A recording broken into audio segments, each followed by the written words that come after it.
आज हम लोग डिस्कस करेंगे fundamental of fish nutrition and the fish growths. तो सबसे पहले हम लोग देखेंगे कि fish nutrition and feed technology इस कोर्स में हम लोग को क्या क्या पढ़ना है और मोस्ट इम्पोर्टेंट क्या है इस टॉप कोर्स में, क्यों हम फिश के लिए फीड नेसेसरी है। तो सबसे पहले हमको ये जानना है कि जो एक्वाकल्चर प्रोडक्शंस है वो सिग्निफिकेंटली इंक्रीज कर रहा है ग्लोबली, और साथ ही साथ जो हमारा प्राइमरी रिसोर्सेज है, ठीक है, जैसे वाटर, और जो कहने का मतलब वाटर है, सॉइल्स है, या फिर जो भी इन्वायरमेंटल कंसर्न्स है, उसके बीच में कंपटीशंस इंक्रीज कर रही है। ठीक है, तो यदि हम चाहते हैं कि क्योंकि हमारे पास क्या है कि जो लिमिटेड रिसोर्सेज है, उसी लिमिटेड रिसोर्सेज में प्रोडक्शंस को इंक्रीज करना है, तो उस प्रोडक्शंस को इंक्रीज करने के लिए हम लोग क्या क्या कर सकते हैं। सबसे पहला ये है। दूसरा ये है कि जो एक्वाकल्चर प्रोडक्शंस है इंक्रीज जो है, फुलफिल जो फिश का जो डिमांड्स है according to human population increase कर रहा है, तो वो फुलफिल जो डिमांड्स फुलफिल हो रहा है वो थ्रू द एक्वाकल्चर, नॉट की captures, because the capture fishery day by day the declines हो रहा है। तो अभी क्या है कि अगर हम चाहते हैं लॉन्ग टर्म, अगर फिश कल्चर को सस्टेनेबिलिटी को इंक्रीज बनाए रखते हुए प्रोडक्शंस को बढ़ाना, तो जो ट्रेडिशनल प्रैक्टिसेस है वो प्रैक्टिसेस के थ्रू तो हम एक्वाकल्चर प्रोडक्शंस को तो नहीं बढ़ा सकते हैं। और भी बहुत सारा ऐसा प्रोडक्शन टेक्नोलॉजी है जो optimum utilisation of the resources को कर रहा है यूटिलाइजेशन। यदि उस यूटिलाइजेशन ऑफ रिसोर्सेज को सस्टेन करना है तो हमें क्या करना है कि बेटर मैनेजमेंट और बेटर प्रैक्टिसेस के थ्रू हमको फिश के प्रोडक्शंस को इंक्रीज करना है।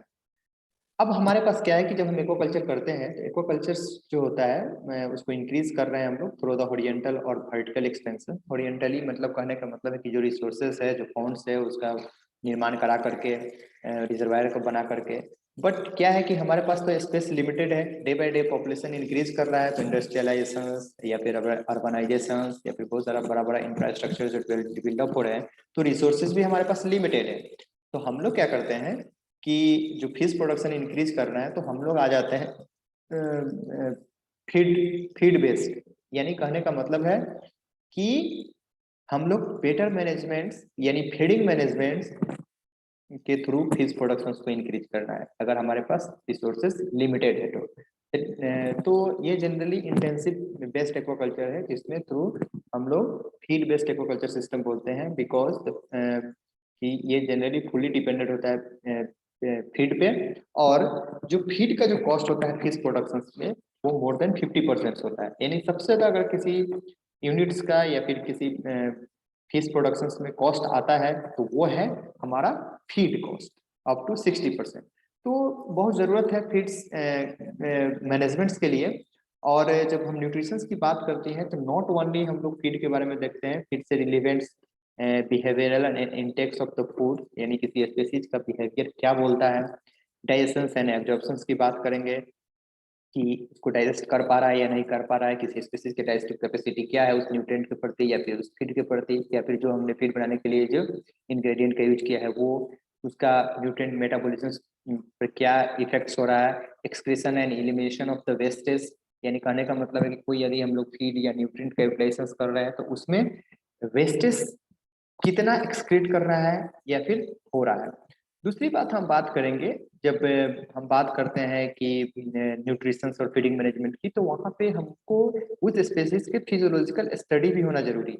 यानी कहने का मतलब है कि जब कोई हम फीड बनाते हैं या फिर कमर्शियल फीड को खरीदते हैं या फिर इंग्रेडिएंट्स को देते हैं, तो वह अफेक्ट करता है उसके फिजियोलॉजिकल स्टेटस को, क्योंकि जब वो फीड कंज्यूम करता है तो वो यूटिलाइजेशन आइदर टिश्यू और सेल लेवल पर ही होता है। तो यदि उसका फिजियोलॉजिकल कंडीशन या फिर फिजियोलॉजी या फिर डाइजेस्टिव फिजियोलॉजी हो या फिर एक्सक्रीटिव फिजियोलॉजी हो उस फीड्स को एक्सेप्ट नहीं करता हो और उसके मतलब कहने का मतलब उस कंडीशंस को फुलफिल नहीं करता हो, तो वो हम लोग उस फीड्स को बेटर नहीं मानते हैं। तो जब भी हम लोग फीड और न्यूट्रिशन की बात करेंगे तो उसकी फिजियोलॉजिकल कंडीशन से रिलेवेंट भी हम लोग स्टडी करते हैं, बिहेवियरल, डाइजेशन, एब्जॉर्प्शन और मेटाबॉलिज्म से। फीड एंड फीडिंग की बात कीजिएगा तो ये वेरी इंपॉर्टेंट फैक्टर्स है फिश ऑर्गेनिजम्स के लिए, because the requirements of the feed cost around 30 to 60%, ठीक है। बट ये डिपेंड करता है कि उसका ऑपरेशन इंटेंसिटी क्या है। जैसे मान लेते हैं कि कभी कभी हम लोग पॉन्ड्स में करते हैं कल्चर, तो वहाँ पे सप्लीमेंट फीडिंग करते हैं स्मॉल अमाउंट्स में, बट बहुत सारा ऐसा सिस्टम्स भी है सेमी इंटेंसिव या फिर मैं sorry intensive system, super intensive, जो फुली डिपेंडेंट होता है फीड पे, ठीक है। तो हमारा पर्पस क्या होता है, तो cost and reduction of the feed cost, जो हम लोग रिड्यूस करने का कोशिश करते हैं। तो रिड्यूस कैसे कर सकते हैं, तो हम बेटर से बेटर फीड बना के कर सकते हैं, ताकि मतलब उसका यूटिलाइजेशन अच्छे से हो सके। उसके यूटिलाइजेशन को इम्प्रूव करके कर सकते हैं हम लोग, क्या बोलते हैं, चीपर इंग्रेडिएंट का यूज करके भी कर सकते हैं, लोकली अवेलेबल। तो कहने का मतलब है कि जो एज ए न्यूट्रिशनिस्ट कोई भी यही चाहता है, या एज ए न्यूट्रिशनिस्ट हमारा एम ये होना चाहिए कि हमको ऐसे फीड को प्रिपेयर करना है जिस फीड से वेस्टेज कम हो और यूटिलाइजेशन ज्यादा हो सके, ठीक है। तो अब क्या है कि जब हम फीड फॉर्मुलेशंस की बात करते हैं या फिर फीड की बात करते हैं, तो हम लोग सिंगली इंग्रेडिएंट्स का यूज नहीं करते हैं, because the only single ingredients can not be fulfil the requirement of the nutrient.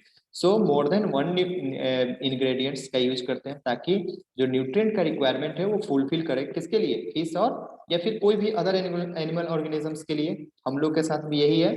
तो जनरली जो न्यूट्रिएंट है, मोस्ट इंपॉर्टेंट न्यूट्रिएंट्स जो हम लोग के लिए है, जैसे प्रोटीन, लिपिड, कार्बोहाइड्रेट, फिश के केस में भी वही है, carbohydrate, protein, lipids, minerals and vitamin, और अदर इंग्रेडिएंट्स उसके अलावा जो हम लोग अदर सप्लीमेंट्स में यूज करते हैं, as a binder, as a growth promoters, as a pigment, stimulant, antioxidants, enzyme, preservatives. ये डायरेक्टली रूप से तो ऐसा नहीं बोल सकते हैं एनर्जी के लिए, बट ये हेल्पफुल होता है। जैसे ग्रोथ प्रमोटर्स का काम करते हैं, ग्रोथ प्रमोटर्स में यानी ग्रोथ को इम्प्रूव करेगा। जैसे प्रिजर्वेटिव का यूज करते हैं तो प्रिजर्व में हेल्प करेगा, यानी फीड को स्टोरेज में ड्यूरेबिलिटी को इंक्रीज करेगा, ठीक है। तो जो रिक्वायरमेंट ऑफ न्यूट्रिएंट है फिश का, वो डिपेंड करता है कि वो क्या बोलते हैं कि वो उसका हेल्थ, सॉरी, जो रिक्वायरमेंट ऑफ द फिश है, मतलब वो किस लिए रिक्वायरमेंट है। पहला तो यह है कि उसके हेल्थ को मेंटेनेंस करने के लिए, ग्रोथ प्रमोटिंग के लिए, इम्यूनिटी इंक्रीज करने के लिए, क्वालिटी प्रोडक्शंस के लिए, ठीक है। और ये जो डिपेंड्स करता है कि वह स्पेसीज कौन सी है, साइज ऑफ स्पेसीज क्या है, स्पेसीज का एज क्या है, उसकी मेटाबॉलिक स्टेटस क्या है, इन्वायरमेंटल कंडीशंस क्या है। ऐसा नहीं है कि एक ही सेम अलग अलग इन्वायरमेंटल कंडीशंस में फीड की यूटिलाइजेशन सब में सेम होगा, ये ऐसा नहीं होता है। डिफरेंट इन्वायरमेंटल कंडीशंस पे सेमी फीड है तो उसकी यूटिलाइजेशन पे इफेक्ट पड़ेगा। सेमी फीड्स है, डिफरेंट एज की स्पेसीज है, उसका साइज अलग सा है, तो वो भी अफेक्ट करता है उसकी यूटिलाइजेशन पे एंड ग्रोथ को भी हैम्पर करता है। आगे हम बात करेंगे कि जब जब हम फीड फॉर्मुलेशन की बात करेंगे या फिर फीड प्रिपरेशन के लिए बात करेंगे, तो हम लोग देखेंगे कि जो लोकली अवेलेबल इंग्रेडिएंट्स है उसका यूटिलाइजेशन करें, ताकि हमारा जो फीड प्रिपेयर हो वो सस्ता हो सके, ठीक है।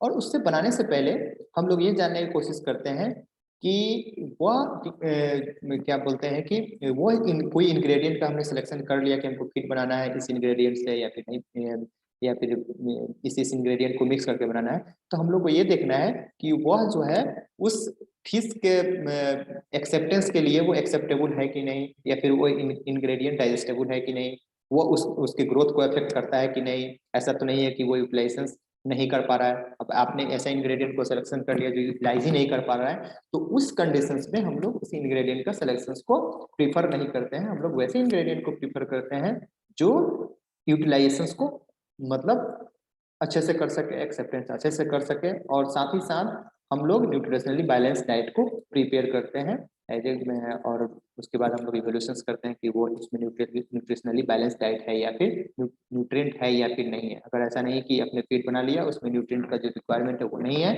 तो वो भी ग्रोथ को अफेक्ट करेगा, उसके इम्यूनिटी को अफेक्ट करेगा, मेटाबॉलिज्म को अफेक्ट करेगा। तो ये सब है। तो सब first of all before the feed preparations, तो हमको क्या क्या इन्फॉर्मेशन होना चाहिए। पहला तो कि कोई स्पेसीज की जिसका हम लोग का कल्चर करना है, उसका रिक्वायरमेंट क्या है न्यूट्रिएंट की, उसमें कितना परसेंट प्रोटीन लग रहा है, कितना परसेंट लिपिड्स लग रहा है, कितना परसेंट उसमें लिपिड विटामिन लग रहा है। तो इन सबों का हमें इन्फॉर्मेशन होना चाहिए। उसके बाद जिस इंग्रेडिएंट से हमको फीड प्रिपरेशन करना है उसका अप्रोक्सीमेट कंपोजिशन क्या है, उसकी डाइजेस्टिविटी क्या है, एंटी न्यूट्रिएंट फैक्टर्स मतलब है या नहीं है तो कैसे उसको हटा सकते हैं, क्योंकि एंटी न्यूट्रिएंट फैक्टर जो होता है वो अफेक्ट करता है फिश के ग्रोथ को, न्यूट्रिएंट की अवेबिलिटी को। Availability ability and not compete with the human food, यानी कहने का मतलब है कि जिस इंग्रेडिएंट का हमने सिलेक्शन किया है वो फीड के साथ कम्पीट तो नहीं कर रहा है, यदि कम्पीट कर रहा है तो हम वैसे इंग्रेडिएंट का सिलेक्शन नहीं करते हैं। ठीक है, बात करते हैं हम लोग फिश ग्रोथ की। तो फिश ग्रोथ कहने का मतलब है, कहीं भी ग्रोथ की बात कीजिएगा तो increase in the fish muscle, that means the skeletal and organ tissue. ठीक है, यानी कहने का मतलब है कि with respect to time body mass में इंक्रीज करे, लेंथ में इंक्रीज करे, दैट इज द ग्रोथ। ठीक है, अब हम बात करते हैं कि ये ग्रोथ जो होता है वो वेरी करता है सप्लाई ऑफ द फूड्स, और ऐसा नहीं कि सिर्फ सप्लाई ऑफ द फूड्स पर ही करेगा, वो अब कोई फूड्स है उसको एक्सेप्ट कर रहा है कि नहीं, फूड सप्लाई, फूड की क्वालिटीज, ठीक है, उसमें न्यूट्रिएंट कंटेंट कितना है, इन सब पर अफेक्ट करेगा। तो इन द क्वांटिटी एस्पेक्ट्स जो डेवलपमेंट होता है फिश का, जो मसल ग्रोथ होता है, ठीक है, वो ग्रोथ को एस्टिमेट करते हैं।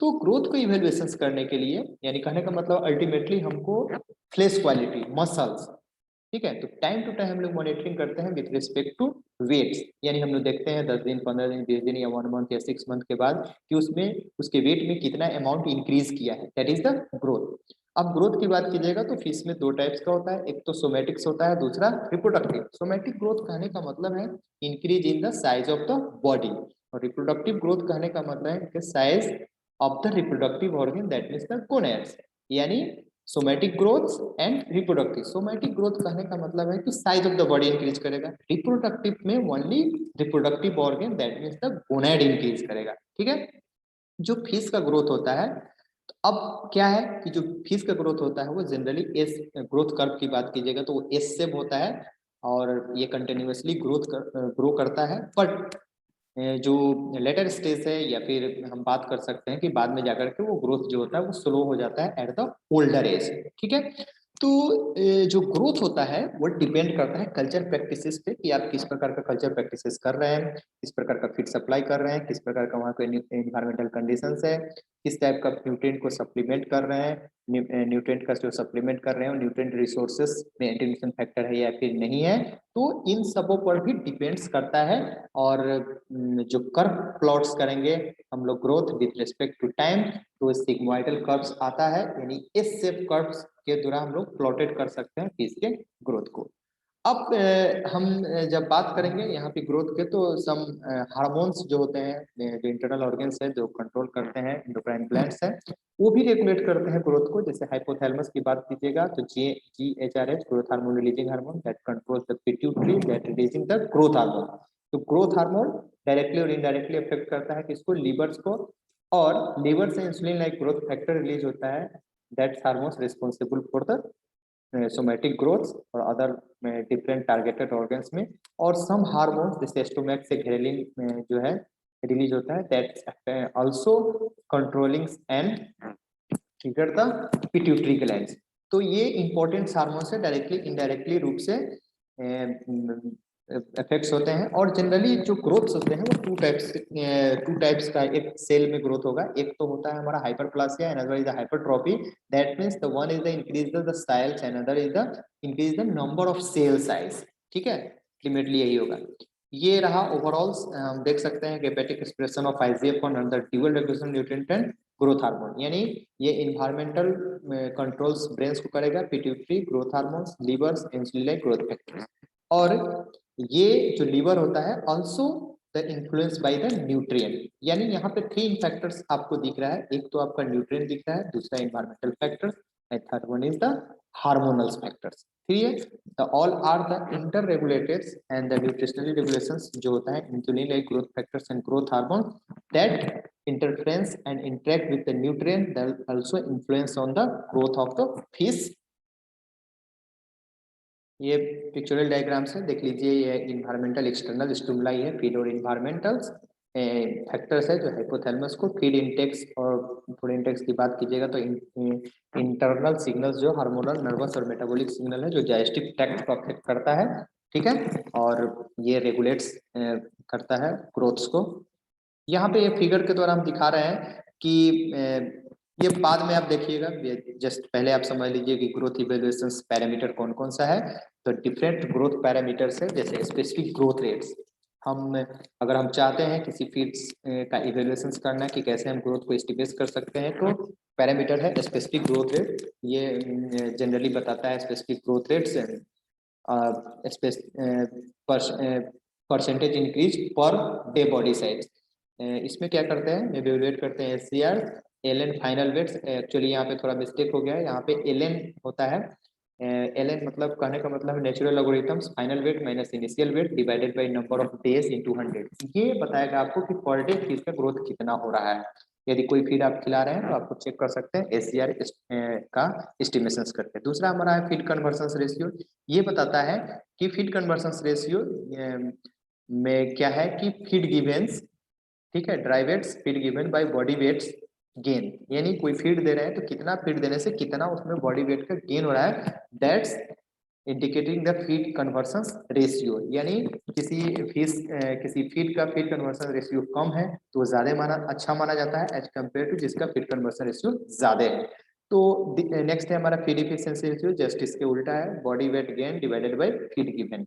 ओके, तो ये सब पैरामीटर्स है। एक प्रोटीन इफिशिएंसी रेशियो है, जस्ट सिमिलर, यहाँ पे प्रोटीन्स का क्वालिटी की बात कीजिएगा या फिर प्रोटीन्स हम देखेंगे उस फीड्स में कि वो प्रोटीन्स का क्या इफेक्ट्स रहा। तो ये body weight gain divided by protein fats that gives the protein efficiency ratio. यानी ये प्रोटीन कितना फीड कर रहा है उसके रिस्पेक्ट्स में क्या होता है कि वो मतलब बॉडी वेट मतलब वो डिपेंड्स करता है कि वह प्रोटीन की क्वालिटी क्या है।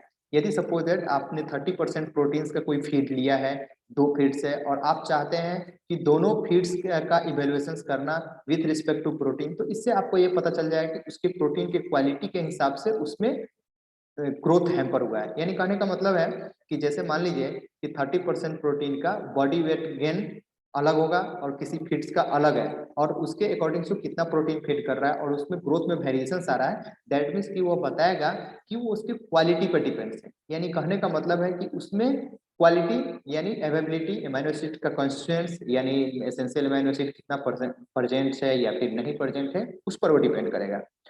परसेंटेज वेट गेन की बात कीजिएगा तो परसेंटेज वेट गेन बताता है कि कोई फीड देने से या फिर किसी भी टाइप, या तो कमर्शियल हो या फिर फॉर्मुलेटेड फीड हो, वो कितना परसेंट बॉडी वेट गेन हो रहा है यानी कोई फीड देने से। यानी कहने का मतलब है final weight gain minus initial weight gain divided by initial weight gain into 100। यानी आप फाइनल वेट यानी मान लेते हैं कि आपने 10 ग्राम के फिश के स्टॉक किया है और अभी वो 20 ग्राम पे हो गया है, तो इनिशियल 10 और फाइनल 20 हो गया, तो 20 minus 10 divided by 10 into 100 that give the percentage weight gain. वो किसका, उस फीड का, उस फीड के रिस्पेक्ट में हम दिखा रहे हैं कि उस फीड को खिलाने से उसमें कितना परसेंट वेट गेन हुआ है। और प्रोटीन इफिशिएंसी रेशियो कहने का मतलब है कि वह प्रोटीन को खिलाने से कितना उसमें वेट गेन हुआ है, वो बताता है कि उसकी प्रोटीन की क्वालिटी क्या है और प्रोटीन कितना अच्छा है। तो ये सब है हमारा ग्रोथ पैरामीटर है जिसके थ्रू हम लोग इवेल्युएशन कर सकते हैं किसी फीड का, किसी इंग्रेडिएंट्स का, या फिर कमर्शियल फीड का भी चाहते हैं तो।